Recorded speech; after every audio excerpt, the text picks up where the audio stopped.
I can't pay those bills. I don't even want to think about it. All right, so this is really particularly sad. So here we are, all of us living in the art of the scam. Basically, we are living in this Trumpian nightmare. The tariffs on, tariffs off. Tariffs 120, 150, 200, 1,000% on China, going up every single day. Lots of uncertainty, and this has real world effects. So CNN has somebody on there, has two small business owners on their program. And basically, this woman on the right is going to explain the situation and how these tariffs, how this situation and the policy are affecting her in very real ways. Let's go ahead and listen and comment. The news yesterday is almost feels like the nail in the coffin for us. Tell me why. Uh, I have products in China right now produced, ready to ship. They were supposed to get on a boat yesterday and come to America. And I can't ship them because what would have cost me maybe $30,000 with a reasonable tariff now is going to cost me almost $200,000. And I have to have that money when the products get to customs, and I don't have that, nothing close to that. It's not even reasonable. So I have to leave my goods in China until I figure out some other direction. But what that means is when I run out of stock in 2 to 3 months, I no longer have products to sell and no more revenue coming in, which means I can't pay my bills, can't pay my employees, and everything I have, all of my debt. I have my house leveraged. We have 5 employees. My house is leveraged against our loans for our growth into Walmart and Target. I can't pay those bills. I don't even want to think about it.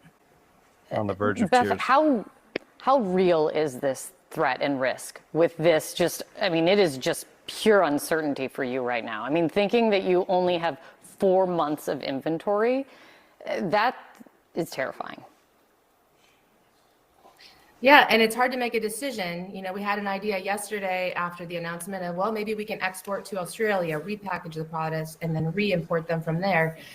But because policy changes every 36 hours or so, I don't want to make that decision and make that move only for something else to change in just a couple more days. I'm paralyzed. I can't even make a decision right now.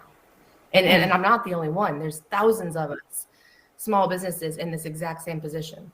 Yeah, I mean, and Beth, you can't see it, but Jessica's nodding her head at the very same moment.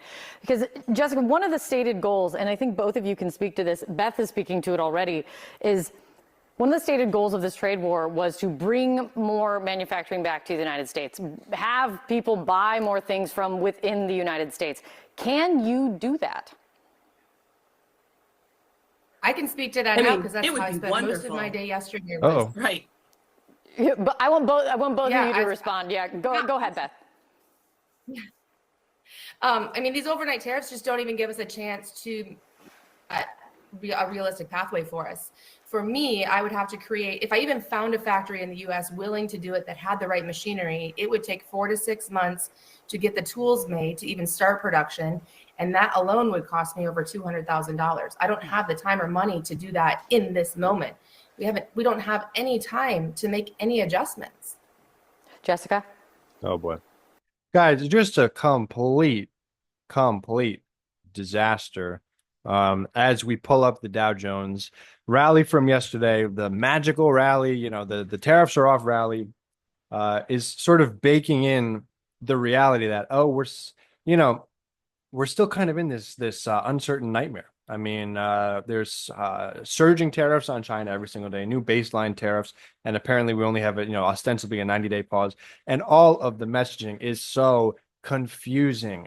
It's no, we're full steam ahead with the tariffs. Scott Bessent, Trump's advisors, Trump's economic, Ludnick, and all these people. No, we're full steam ahead.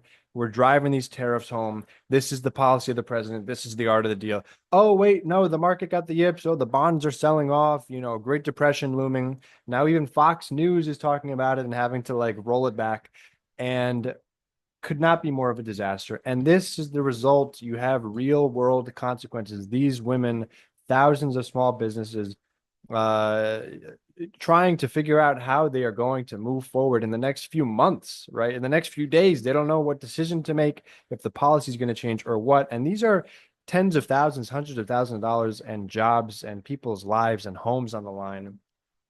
And we're at the whim of an absolute mad king that doesn't have his head on straight and doesn't know the first goddamn thing about what he's doing. And I'll just leave it at that. What a shame. What an absolute shame. Let me know what you guys are thinking about all this as it's unfolding and as the markets continue to digest the chaos. I'll see you in the next one.